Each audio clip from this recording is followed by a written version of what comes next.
আসন্ন ত্রয়োদশ জাতীয় সংসদ নির্বাচনে টাকার অবৈধ ব্যবহার ও লেনদেনের অপব্যবহার রোধে কঠোর অবস্থান নিয়েছে বাংলাদেশ ব্যাংক।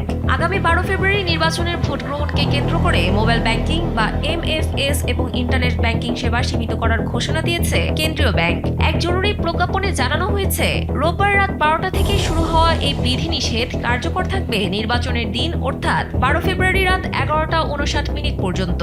টানা 96 ঘন্টার এই বিশেষ নির্দেশনায় বিকাশ, রকেট ও নগদের মতো সেবাগুলোতে ব্যক্তি থেকে ব্যক্তি লেনদেনের ক্ষেত্রে প্রতিটি ট্রানজ্যাকশনের সর্বোচ্চ সীমা নির্ধারণ করা হয়েছে 1000 টাকা। নে 2 বেলা খাবি।